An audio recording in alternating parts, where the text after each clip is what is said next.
Benvenuto! Welcome to Cherry Hill Home Cooking. My name is Mark. Today we're going to make chicken parm. So let's get right into it. All right, so what do you need for chicken parmigiano? You need some chicken. All right, so I've got, I bought 2 chicken breasts, skinless and boneless, of course. You can actually use any kind of chicken that you want. Chicken thighs would be perfect with this too. It would come out nice and juicy and so on and so forth. But anyway, we're going to use chicken breast, okay? And for our coating, of course, any good chicken parm is coated with a beautiful crispy coating. We're going to need some breadcrumbs. These are our homemade breadcrumbs. You can use any store-bought seasoned Italian breadcrumbs, or you can make your own, and Wade will put a link to that that episode. All right, we need about a cup and a half of all-purpose flour. We're going to need some eggs, and you want to beat those up really well. Now that's going to be for our breading. And then we're going to get it all fried up nice in. Also, chicken parm calls for Parmesan cheese. So I've got some nice grated Parmesan cheese. I've got some sharp Provolone cheese. And we've got some shredded mozzarella cheese. All right, so the first step in this is our chicken. All right, now, what I like to do is I take one of my whole chicken breasts, and as near as I can, I'll cut it in half. Now, if you have a nice sharp knife, it makes it easier to do. And I cut it like that, and then I pick it up, and I try to cut it down so that I'm kind of trying to stay in the middle.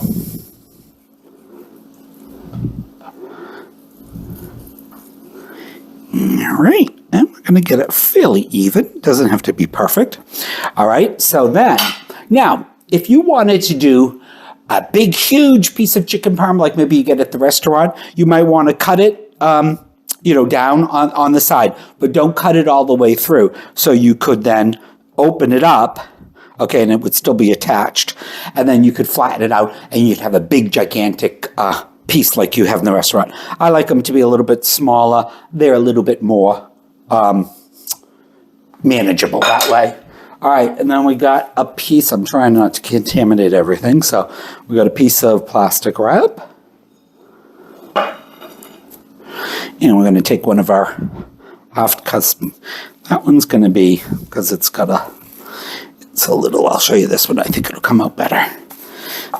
All right, so put it between your plastic wrap. You got your hammer. Now you could, if you don't have a hammer, don't worry. You could use the back of a good heavy glass or the back of a pan. This is meat. I don't know what it's called. Tenderizer. Good. All right. Of course, you don't want to tenderize the meat. You'd use the side with the spikes in it, but we want the flat side, okay? Because we're gonna just pound this out flat. Now, what you're looking for is a fairly even piece of chicken when you get done. But, of course, about even in flatness. Again, depending upon how big of a piece you want and how thin you pound it will depend upon how fast it cooks. But I find just about, this is almost there. Let's see if we can separate that a bit and give us a little bit more room on the other side.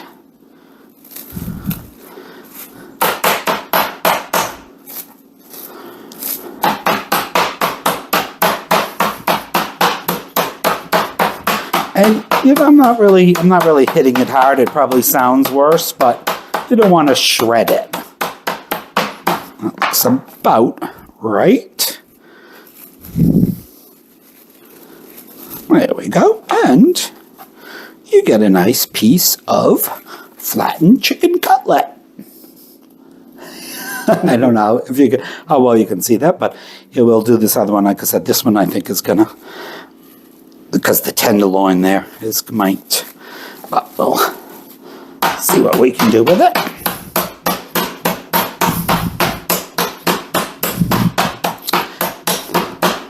Now, chicken parm is one of my favorite things. I don't think that this is more of an Italian-American dish than, say, Italian. I don't think if you go to Italy and you go into an authentic restaurant there, and I mean, of course, you're in Italy, it's going to be authentic, but there are a lot of restaurants in Italy that kind of cater to the American tastes. But I don't think you'd find chicken parm on the menu, but you might. I think it's more of an Italian-American thing. My grandmother never made chicken parm, my Italian grandmother. That didn't come out too bad. We'll just have to be a little careful with it.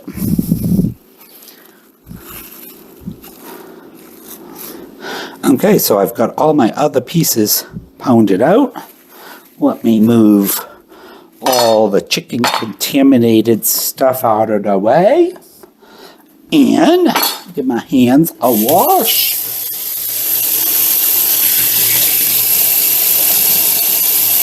We will show you the chicken while I'm doing this.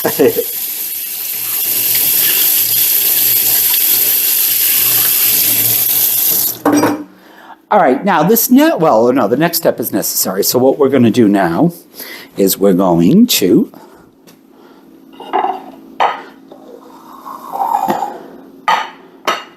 egg. Oh, look at that flour on my counter. Surprise, surprise. Now I've got a baking pan with a rack on it. All right. Now, if you don't have one particular like that, if you've got just a sheet pan, throw your cookie cooler rack on it. That'll work fine as well. So we got our egg, flour, and our breadcrumbs. I'm going to put, my hand is wet, of course, but I'm going to try to get that on so I'm not too messy. Alrighty, so let's take one of our chicken pieces, and I put those on a paper towel just so that they're going to be a little bit drier, and put it in our egg, and you want to make sure every piece of your chicken, regardless how big it is, if it's bigger than this, make sure it doesn't fold over, is coated in your egg. All right. Let some of it drip off.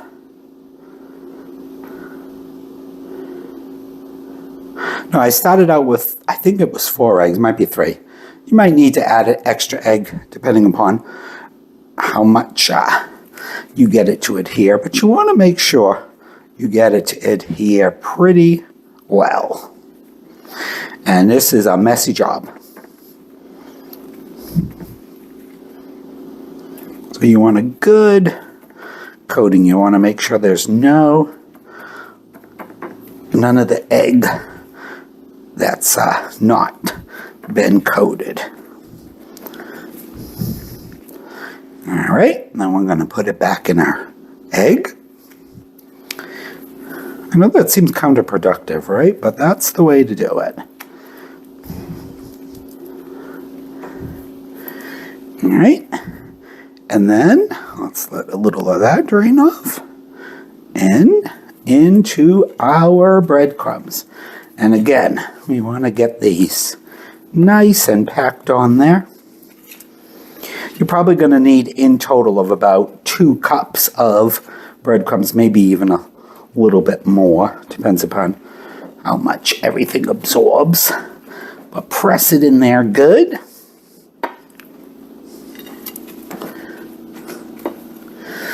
All right, and then we're going to put it on our pan. Now, I'm going to do the rest of these, and I'm going to put them in the refrigerator, just like that, for about 30 minutes. The idea behind that is that, putting it back in the refrigerator is going to make your coating stick even better. I've tried it both ways, and I do see a difference if I put it in the refrigerator. All right, now, well, I don't think it's necessary you watch me do anymore, so I won't make you watch. So I'm going to finish the other 3. I'm going to put them in the refrigerator 30 minutes, and we'll be back to get them all nicely fried and get our cheese on them. See you in a little while. Okay, guys, our chicken cutlets have been resting in the refrigerator for 30 minutes. One thing I forgot to mention is we're going to need some tomato sauce, red sauce, gravy, whatever you call it. This is my homemade gravy. This is actually my meat-flavored gravy. Also, wait to put a link on to the vegetarian gravy as well. Don't need a lot, or of course you can also use whatever your favorite store-bought jar sauce is. All right, so let's get one of these in the oven. In the pan. All right, so again, gently down, guys. We should get somewhat of a sizzle. Good, there we go. Now, so I've got olive oil in here. All right, and we're frying these. We're not necessarily deep frying them, but we're frying them. So you need a good amount of olive oil. Now is not the time to use your best olive oil that you've got. A good extra, virgin olive oil for frying will be perfect. You don't need to bring out the $25 bottle for this. We're just frying in it. The olive oil, it's going to give us a little bit of a flavor, but again, you want to save your good stuff for when you're doing a salad dressing or it's actually an accoutrement to whatever you're cooking. All right, so you want to get these nice and golden brown and crispy on each side, and that's going to take probably about 3-4 minutes.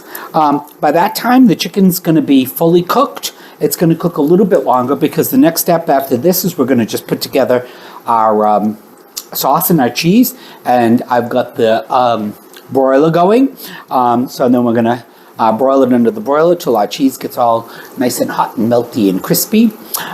If you don't have a broiler, or for some reason you don't want to use your broiler, you could set your oven to as high as it will go. Mine goes up to 550. Set it to 550. Put it in and keep an eye on it. Again, you want your cheese to get melty and crispy. Here, let's take a look. This guy's getting close to perfect.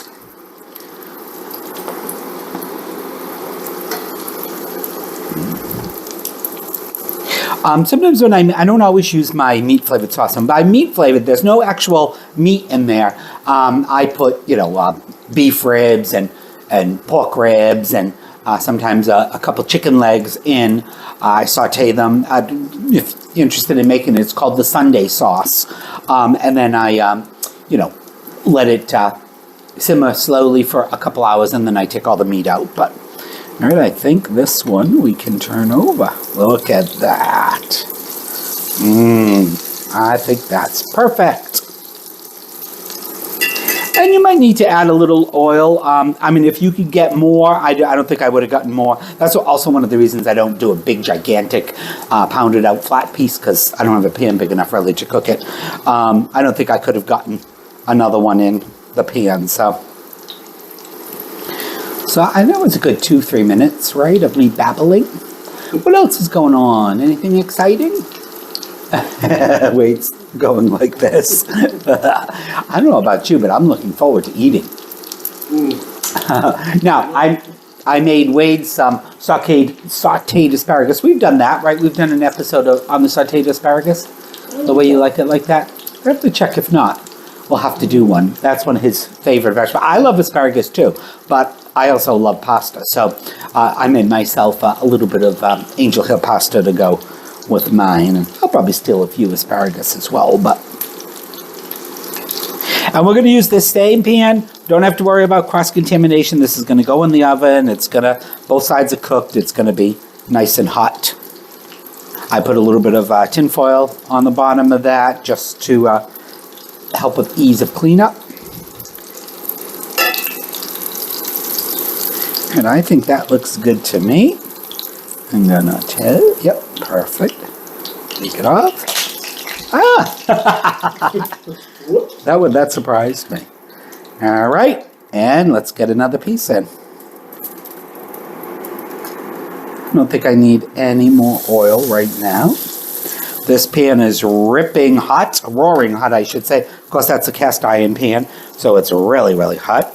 I just have this on medium. I could maybe put it down a little bit.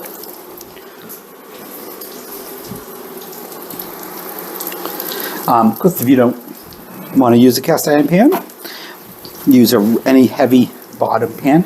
We'll let that go for, we'll cook this one and then we'll leave you guys for a bit and finish up the rest.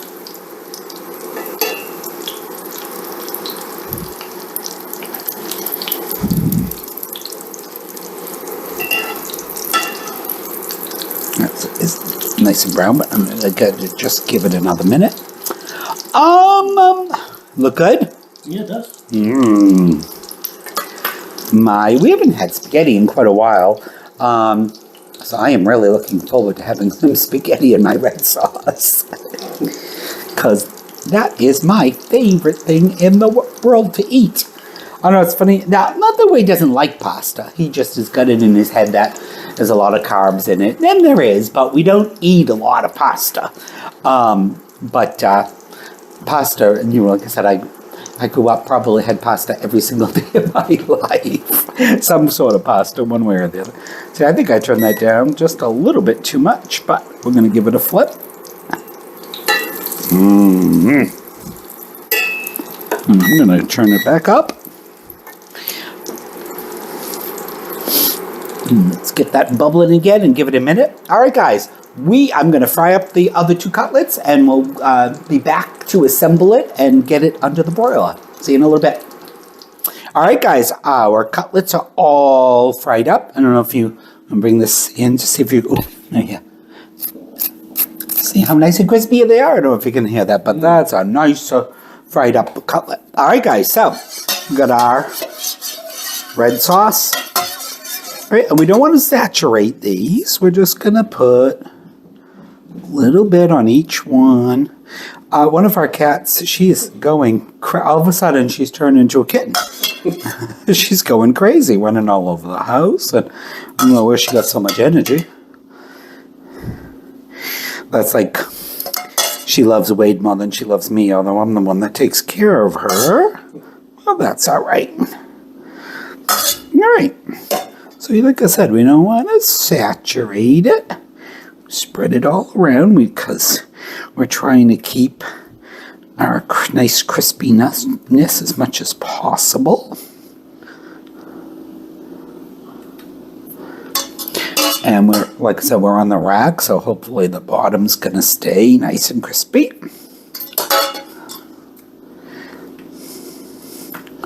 All right. Now, the provolone is optional. I probably, in most restaurants, you probably don't get it. Provolone isn't on it.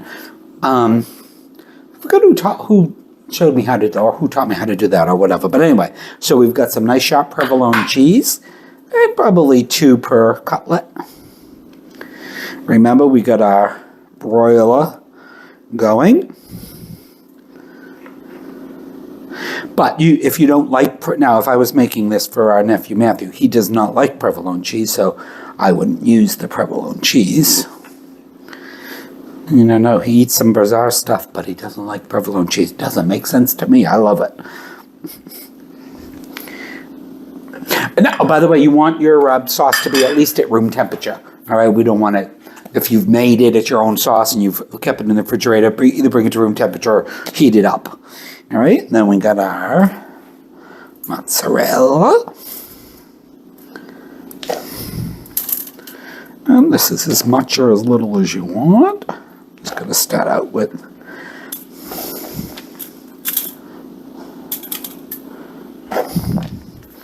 you can use fresh mozzarella if you want. That would even make it more delicious, but I couldn't find any at the supermarket today. They just had the little balls.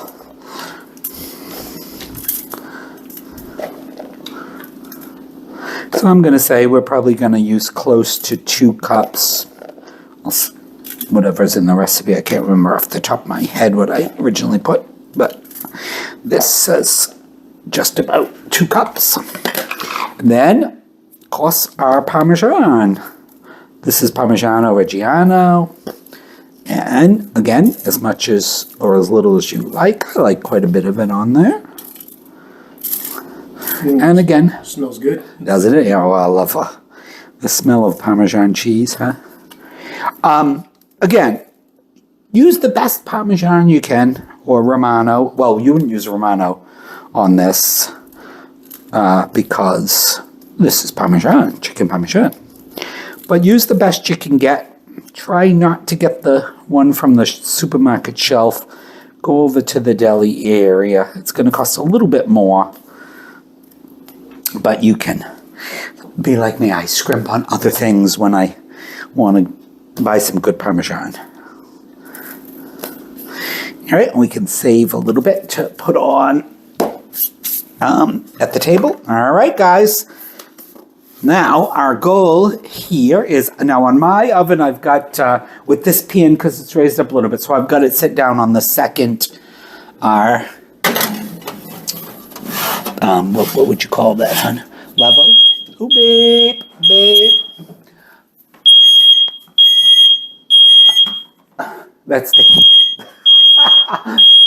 that's from the heat, because it's one of, it's one of the heat ones, of course, like everybody has. All right, so now is not the time to walk away.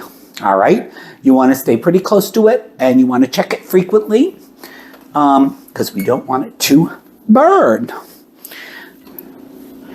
Yeah, it's already starting to melt a little bit. Again, that's probably going to take a good 3-4 minutes. All right.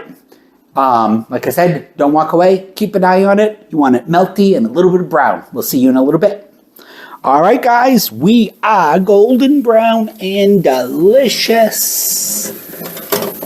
Oh, look at that. All right. We're done. Guess we can let it cool just a few more minutes before we start to plate it. But we'll be back and have dinner with you guys. I can't wait. I don't know about you. Yeah, it looks so good. Well, once again, the best part of cooking is the eating. One quick thing. Ignore my chairs upside down on the table. I ran the robot, the Rumble, whatever the heck it is, iRobot, and it was too lazy to take the chairs down because I need to wash my kitchen floor. Maybe tomorrow. We'll see. Anyway, all right, let's dig in. Oh my goodness. Oh, perfectly cooked. Look at that. Oh, that's nice. Nicely cooked. If I do say so myself. Still got a little crunch. Yeah. Put a little bit of sauce on the side for dipping. Wow. Good? Yeah. Well, You still cutting? I'm still cutting, sorry. Oh, that's so good. That's delicious. Nice and tender. I love chicken parmesan. That is awesome. That's delicious. Now, you notice I didn't put a lot of salt or anything else in there. Sometimes if you want, when you're, after you've pounded out your chicken, if you want to do a little bit of salt and pepper, that would be the time to do it. But especially with my breadcrumb season, I think it's so nicely flavored, it doesn't really need any additional salt. That was delicious. It's still crispy in the mouth. Can't see getting anything like this in a restaurant. Well, Maybe. But we've had some good parm in a restaurant, but there is nothing like when it's homemade. We made it with love, right? For everybody out there. I'm trying to get some angel hair pasta. Wow,